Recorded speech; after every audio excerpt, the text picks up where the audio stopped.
You're listening to a Nite Muse Media production. Tonight we return to the lost art of radio storytelling. Close your eyes if you like, and let the theater of the mind begin. Your host, John Robinson.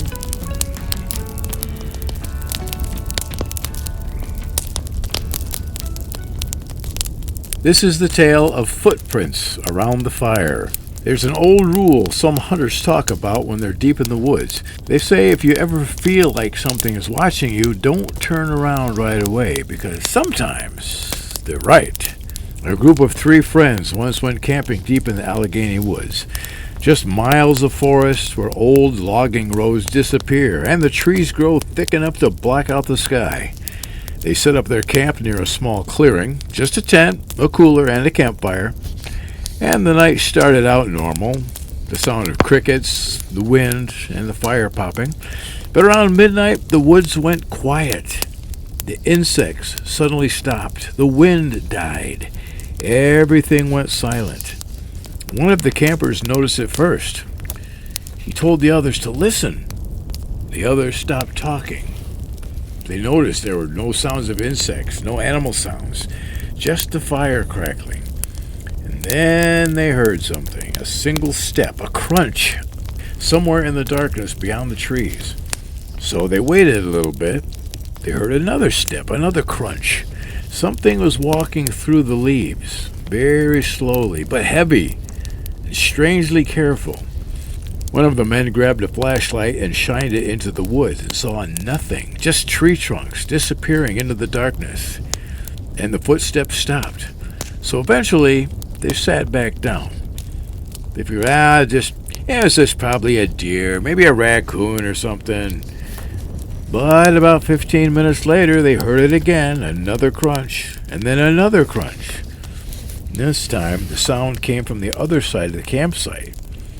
The 3 of them turned very slowly, but still nothing. One of the campers noticed something strange. The footsteps weren't random. They were spaced apart, like something was walking in a circle around their camp. Then another crunch and another step, a lot closer now. Whatever it was still hidden in the darkness. They kept the flashlight pointed at the trees, but whatever it was never stepped into the light. It just kept walking. Another crunch, and another, slowly circling them. Nobody spoke. They just listened, and then suddenly the footsteps stopped, dead silent. The woods were completely still, and then one of the campers whispered something.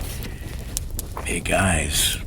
Then they all looked down. The firelight was casting long shadows across the clearing, 3 shadows sitting around the fire, but behind them, just beyond the glow of the flames, there was another shadow, a tall one, much taller than a man, standing perfectly still.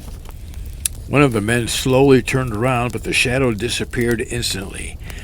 Something huge moved through the trees. They heard the branches snapping, heavy steps running away on the dry leaves. The sound faded into the forest.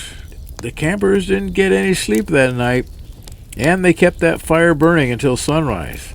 But when morning finally came, they noticed something that made their stomachs drop.